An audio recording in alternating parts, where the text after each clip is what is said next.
Hello friends, आप सभी को राधे राधे। तो आज हम सीटेट का प्रीवियस ईयर का क्वेश्चन पेपर देखेंगे जो कि आपकी आगामी परीक्षा के लिए बहुत ही हेल्पफुल होगा। तो स्टार्ट करते हैं। किस राज्य में फूलों की घाटी राष्ट्रीय उद्यान स्थित है? Valley of flowers national park is located in which state? Uttar Pradesh, Uttarakhand, Kerala या कर्नाटक? सही उत्तर क्या है? किस राज्य में फूलों की घाटी राष्ट्रीय उद्यान स्थित है? सही उत्तर है उत्तराखंड। उत्तराखंड में फूलों की घाटी राष्ट्रीय उद्यान स्थित है।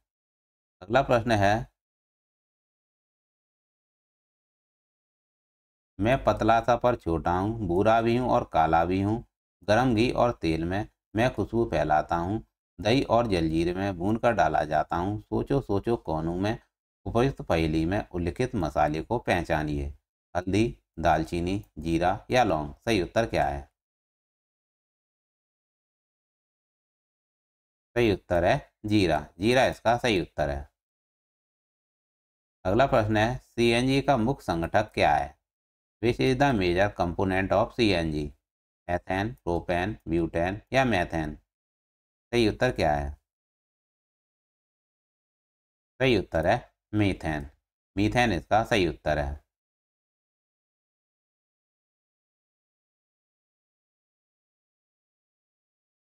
अगला प्रश्न है, निम्नलिखित में से पक्षियों का वह युगल यानी जोड़ा चुनिए जिसकी दृष्टि इतनी श्रेष्ठ होती है कि वह हमारी तुलना में वस्तुओं को 4 गुनी दूरी से स्पष्ट देख सकते हैं। कौआ और उल्लू, चील और गिद्ध, कलचिड़ी और गरुड़, बसंत, गौरी और कौआ? बताइएगा सही उत्तर क्या है?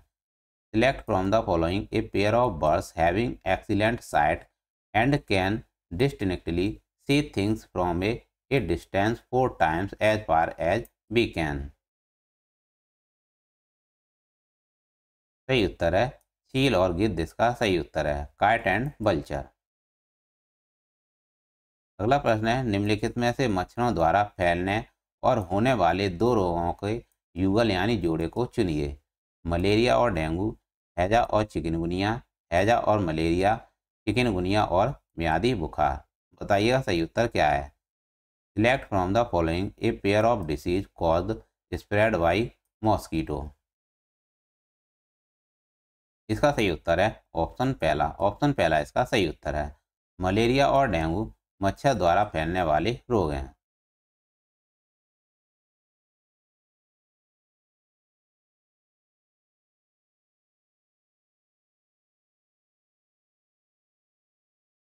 अगला प्रश्न है, किसी पर्यटक ने किसी राज्य के ग्रामीण क्षेत्र के अधिकांश घरों का नीचे दिए अनुसार विवरण दिया।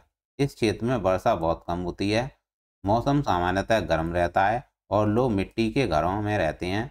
घरों की दीवारें मोटी बनाई जाती हैं और इन दीवारों को मिट्टी से लीपा पोता जाता है। घरों की छतों को कटीली झाड़ियों से बनाया जाता है। बताइएगा वह राज्य कौन सा है? बताइएगा वह राज्य कौन सा है?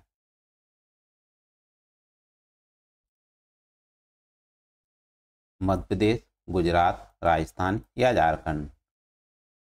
इस क्षेत्र में वर्षा बहुत कम होती है, मौसम सामान्यतः गर्म रहता है और लोग मिट्टी के घरों में रहते हैं। घरों की दीवार मोटी बनाई जाती हैं और इन दीवारों को मिट्टी से लीपा पोता जाता है। घरों की छतों को कटीली झाड़ियों से बनाया जाता है। बताइएगा वह राज्य कौन सा है? इसका सही उत्तर है राजस्थान। राजस्थान इसका सही उत्तर है। अगला प्रश्न है, चार चिनारी एक बहुत प्रसिद्ध पर्यटक स्थल है। यह चारों तरफ से पर्वतों से घिरा है तथा जिस शहर में स्थित है उसका नाम क्या है? हैदराबाद, लखनऊ, मैसूर या श्रीनगर? चार Chinari is a very famous tourist place. This place is surrounded by mountains and is located इन? बताइएगा सही उत्तर क्या है? चार चिनारी पर्यटक स्थल कहाँ पर है? बताइएगा सही उत्तर क्या है? इसका सही उत्तर है श्रीनगर। श्रीनगर में चार चिनारी पर्यटक स्थल स्थित है। अगला प्रश्न है, निम्नलिखित में से उस जानवर को चुनिए जिसके सुनने की संवेदन शक्ति इतनी तीक्ष्ण है कि वह पत्तों के हिलने और घास पर किसी जानवर के चलने में अंतर कर सकता है। स्लॉथ, कुत्ता, बाघ या घोड़ा? सही उत्तर क्या है? Select from the following an animal whose sense of hearing is so sharp that it can make out the difference between the rustling of leaves and the sound of an animal moving on the grass. बताइएगा सही उत्तर क्या है? इसका सही उत्तर है बाघ। बाघ इसका सही उत्तर है। याद रखिएगा, बाघ की सुनने की संवेदन शक्ति बहुत ही तीक्ष्ण होती है, तो बाघ इसका सही उत्तर है। अगला प्रश्न है, निम्नलिखित में से कौन सा युग्म सही है? बताइएगा निम्नलिखित में से कौन सा युग्म सही है? विच of the following pair is correct? बताइएगा सही उत्तर क्या है? इसका सही उत्तर है गाजर, जो कि मूसलाजड़ होती है। गाजर गाजर की जो जड़ होती है वह मूसलाजड़ होती है। ऑप्शन तीसरा इसका सही उत्तर है। अगला प्रश्न है, रेगिस्तानी ओक नामक वृक्ष के विषय में नीचे दिए गए कथनों पर विचार कीजिए। ऑप्शन है पहला, यह वृक्ष अबू धाबी के रेगिस्तानों में पाया जाता है। इस वृक्ष की ऊंचाई प्रारंभिक विद्यालय के कमरों की ऊंचाई अर्थात लगभग 4 मीटर होती है। इस वृक्ष की जड़ें उस गहराई तक जमीन में जाती हैं जब तक कि भौम जल तक स्तर तक ना पहुंच जाएं। इसकी जड़ों की लंबाई लगभग ऐसे ही 50 वृक्षों को एक लाइन में एक के बाद दूसरे को और एक सिरे से दूसरे सिरे तक जमीन पर लिटा देने के बराबर होती हैं। इस वृक्ष पर पत्तियां बहुत कम होती हैं। बताइएगा सही उत्तर क्या है?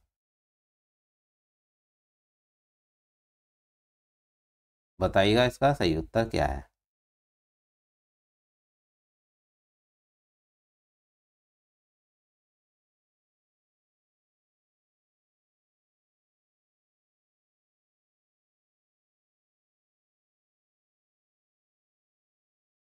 इसका सही उत्तर है ऑप्शन तीसरा, बी, सी और ई। बी, सी और ई इसका सही उत्तर है। बी, सी और ई। इस वृक्ष की ऊंचाई यानी ओक वृक्ष की ऊंचाई प्रारंभिक विद्यालयों के कमरों की ऊंचाई अर्थात लगभग 4 मीटर होती है और इस वृक्ष की जड़ें उस गहराई तक जमीन में जाती हैं जब तक कि भौम जल स्तर तक ना पहुंच जाएं। इस वृक्ष पर पत्तियां बहुत कम होती हैं क्योंकि यह कांटेदार होता है। कैसा होता है? इस वृक्ष पर पत्तियां बहुत कम होती हैं और जो ओक वृक्ष होता है वह कांटेदार होता है। बी, सी, ई इसका सही उत्तर है।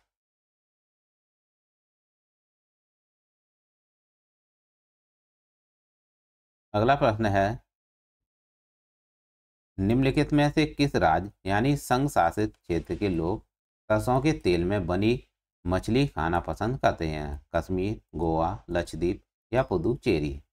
Select from the following a state या territory where people like a eat fish cooked in mustard oil. बताइएगा सही उत्तर क्या है? किस राज्य के लोग सरसों के तेल में मछली पकाकर खाना पसंद करते हैं?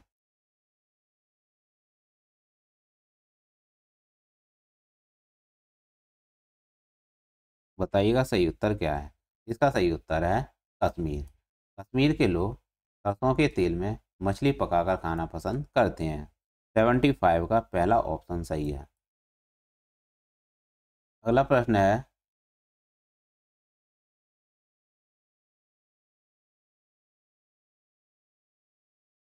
प्रश्न है, उपाख्यान मूलक अभिलेख प्रयुक्त होते हैं बच्चे की रुचि और संबंधों के क्षेत्र की पहचान करने में, या बच्चे के विषय में निर्णय लेने में, या समस्याओं की स्थिति में बच्चे को समाधान प्रदान करने में, या बच्चे की क्षमताओं और कमजोरियों को जानने में। बताइएगा सही उत्तर क्या है? उपाख्यान मूलक अभिलेख किस लिए प्रयुक्त होते हैं? बताइएगा सही उत्तर क्या है? इसका सही उत्तर है ऑप्शन चौथा, ए और डी इसका सही उत्तर है। ए और डी इसका सही उत्तर है। उपाख्यान मूलक अभिलेख बच्चे की रुचि और संबंधों के क्षेत्र में पहचान करने में प्रयुक्त होते हैं और बच्चे की क्षमताओं और कमजोरियों को जानने के लिए प्रयुक्त किए जाते हैं। ऑप्शन ए और डी इसका सही उत्तर है। ए और डी इसका सही उत्तर है। Anecdotal record are used to identify a child areas of interest and relationship, know strength and weakness of a child. A और डी इसका सही उत्तर है। अगला प्रश्न है, मसालों का पाठ पढ़ाने से पूर्व आस्था ने अपने कक्षा 4 के शिक्षार्थियों से 2 छोटे प्रश्न पूछे। इसके द्वारा आस्था जानना चाहती है विद्यार्थियों के पूर्व ज्ञान को जानना, कक्षा में बुद्धिमान विद्यार्थियों को पहचानना, या अच्छे विश्वास और संप्रेषण कौशलों के विद्यार्थियों को पहचानना, या विषय मसाले के विषय में विद्यार्थियों के विचार प्राप्त करना। बताइएगा सही उत्तर क्या है। मसालों का पाठ पढ़ाने से पूर्व आस्था ने अपने कक्षा 4 के शिक्षार्थियों से 2 छोटे प्रश्न पूछे। इसके द्वारा आस्था क्या जानना चाहती है। Astha asked her class 4th learners 2 short questions before starting the chapter on spices. Through this, Aastha wanted to।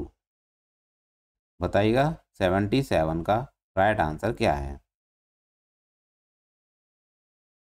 इसका सही उत्तर है पहला और चौथा इसका सही उत्तर है। विद्यार्थियों के पूर्व ज्ञान को जानना और विषय मसाले के विषय में विद्यार्थियों के विचार प्राप्त करना, पहला और दूसरा इसका सही उत्तर है।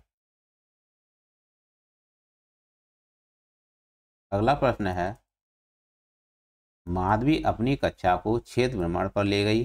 वापस आने के पश्चात उन्होंने अपने विद्यार्थियों के साथ भ्रमण पर चर्चा की। इसे जिस रूप में व्यक्त किया जा सकता है वह क्या है। अधिगम का आकलन, अधिगम के लिए आकलन, आकलन अधिगम के रूप में, या अधिगम के दौरान आकलन। बताइएगा सही उत्तर क्या है। माधवी अपनी कक्षा को क्षेत्र भ्रमण पर ले गई। वापस आने के बाद उन्होंने अपने विद्यार्थियों के साथ भ्रमण पर चर्चा की। इसे जिस रूप में व्यक्त किया जा सकता है वह क्या है। Madhavi took her class for a field trip. After coming back, she discussed the trip with her student. It may be stated as। बताइएगा 78 का राइट आंसर क्या है। इसका सही उत्तर है ऑप्शन दूसरा, अधिगम के लिए आकलन इसका सही उत्तर है, जिसे कहते हैं assessment for learning. Assessment for learning इसका सही उत्तर है। अगला प्रश्न है, प्रभावी शिक्षण अधिगम केवल तभी संभव होगा जब शिक्षक अपनी पाठ योजना को पूर्ण करने के लिए कार्य करे, या शिक्षक विद्यालय आदेश का पालन करने के लिए कार्य करे, या शिक्षक अपने सहयोगियों के निर्देशों पर क्रियाकलाप आधारित अधिगम के लिए पाठ योजना को संपादित करे, या शिक्षक के द्वारा आयोजित क्रियाकलापों से बच्चों को ज्ञान का निर्माण करने और सम प्रत्ययों को समझने में सहायता मिले। बताइएगा सही उत्तर क्या है। Effective teaching learning will take place only if. बताइएगा सही उत्तर क्या है। प्रभावी शिक्षण अधिगम केवल तभी संभव होगा जब। 79 का बताइएगा राइट आंसर क्या है। इसका सही उत्तर है ऑप्शन चौथा, प्रभावी शिक्षण अधिगम केवल तभी संभव होगा जब शिक्षक के द्वारा आयोजित क्रियाकलापों से बच्चों को ज्ञान का निर्माण करने और सम प्रत्ययों को समझने में सहायता मिले। ऑप्शन चौथा इसका सही उत्तर है। अगला प्रश्न है, समूह कार्य द्वारा ईवीएस पढ़ने के अधिगम में व्यक्त बच्चों के सामाजिक व्यक्तिगत गुणों का आकलन करने के लिए सर्वाधिक उपयुक्त उपकरण क्या होगा। नियत कार्य, पेपर पेंसिल परीक्षण, श्रेणी मापनी जिसे कहते हैं रेटिंग स्केल, मौखिक प्रश्न। बताइएगा सही उत्तर क्या है। समूह कार्य द्वारा ईवीएस पढ़ाने के अधिगम में व्यस्त बच्चों के सामाजिक व्यक्तिगत गुणों का आकलन करने के लिए सर्वाधिक उपयुक्त उपकरण क्या होगा। बताइएगा सही उत्तर क्या है। To assess socio personal qualities of children engaged in learning of EVS through group work, the most appropriate tool will be। इसका सही उत्तर है ऑप्शन तीसरा, श्रेणी मापनी जिसे कहते हैं रेटिंग स्केल। रेटिंग स्केल इसका सही उत्तर है। अगला प्रश्न है, एक ईवीएस के शिक्षक के रूप में अपनी कक्षा के समूह क्रियाकलाप की योजना बनाते हुए आप निम्नलिखित में से किन कारकों पर विचार करेंगे? ऑप्शन है पहला, बच्चों में अभिरुचि जगाना, प्रकृति में समावेशी, मूल प्रभावी या केवल बाहर संचालित की जा सकती है। बताइएगा सही उत्तर क्या है। एक ईवीएस के शिक्षक के रूप में आप अपनी कक्षा के समूह क्रियाकलाप की योजना बनाते हुए आप निम्नलिखित में से किन कारकों पर विचार करेंगे? बताइएगा सही उत्तर क्या है। As an EVS teacher, which of the following factors will you consider while planning a group activity for your class? 81 का राइट आंसर है ऑप्शन पहला, एबीसी इसका सही उत्तर है। बच्चों में अभिरुचि जगाना, प्रकृति में समावेशी और मूल प्रभावी इसका सही उत्तर है। एबीसी इसका सही उत्तर है। अगला प्रश्न है, प्रियंका अपनी विद्यार्थियों को वृक्ष के संरक्षण के प्रति संवेदनशील बनाना चाहती है। वांछित उद्देश्य को प्राप्त करने में निम्नलिखित में से किसका न्यूनतम प्रभाव होगा? बताइएगा सही उत्तर क्या है।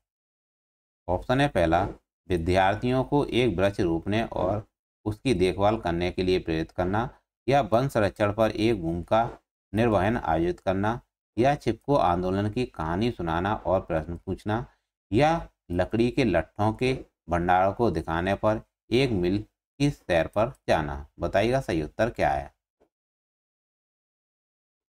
प्रियंका अपने विद्यार्थियों को वृक्षों के संरक्षण के प्रति संवेदनशील बनाना चाहती है। वांछित उद्देश्य को प्राप्त करने में निम्नलिखित में से किसका न्यूनतम प्रभाव होगा? बताइएगा 82 का राइट आंसर क्या है। सही उत्तर है ऑप्शन चौथा, लकड़ी के लट्ठों के भंडार को दिखाने पर एक मिल की सैर पर जाना। Visiting a mill to show storage of logs of wood. Option चौथा इसका सही उत्तर है।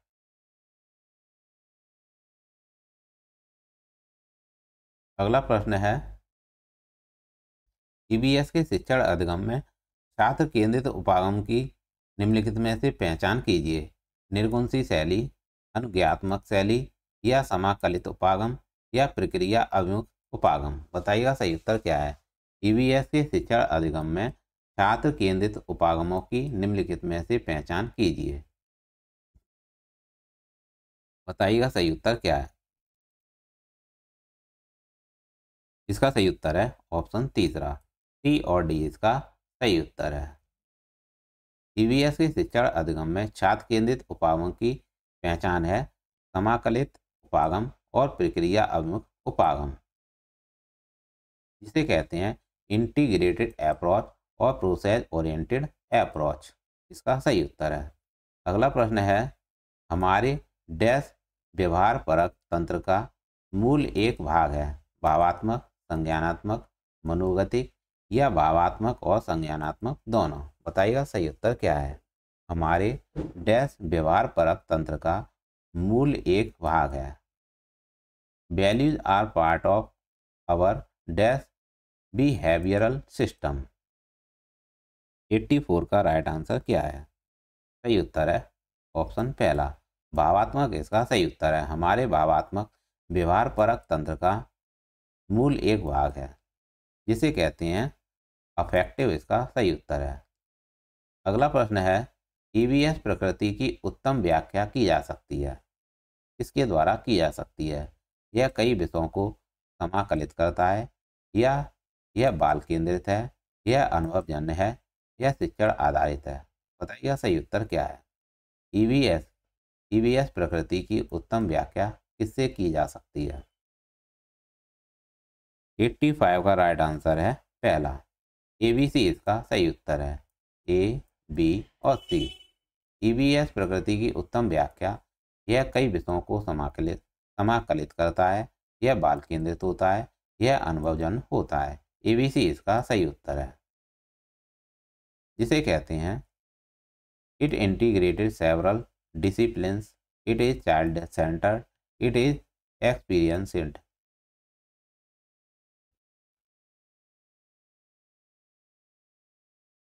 अगला प्रश्न है,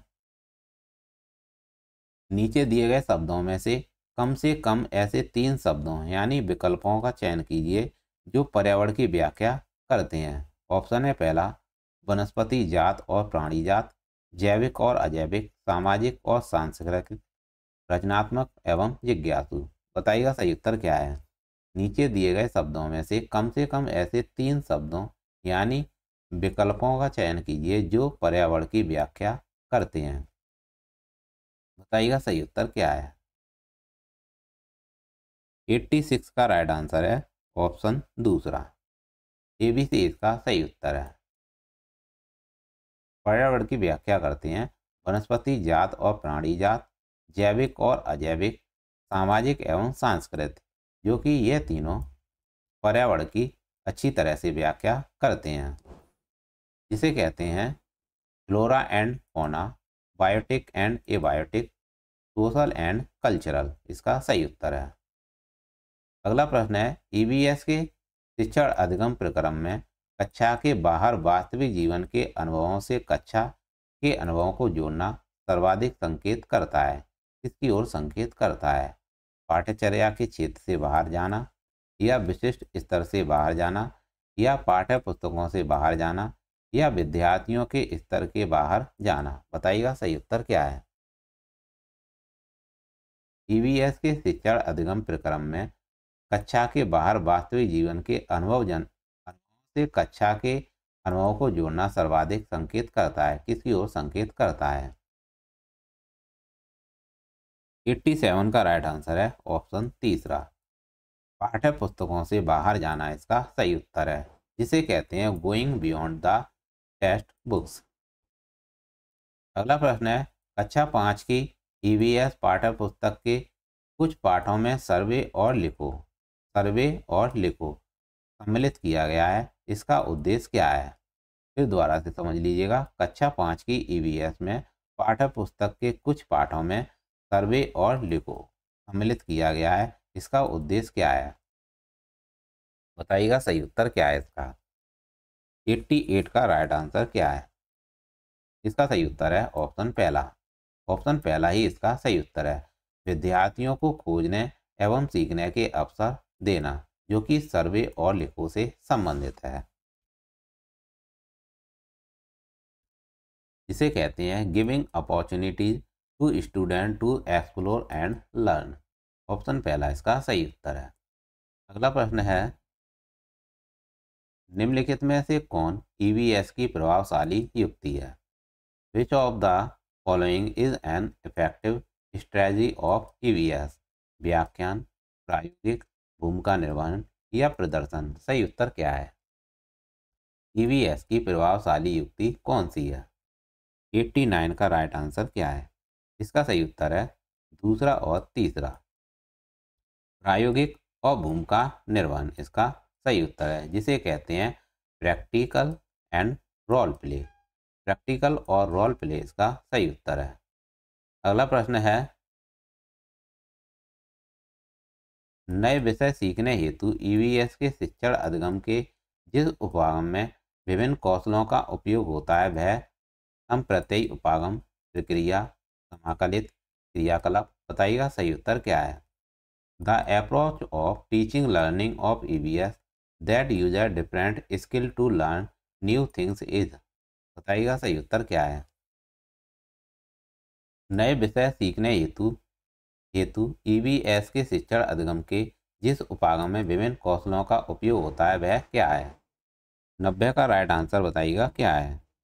90 का सही उत्तर है ऑप्शन दूसरा, प्रक्रिया उपागम इसका सही उत्तर है, जिसे कहते हैं प्रोसेस अप्रोच।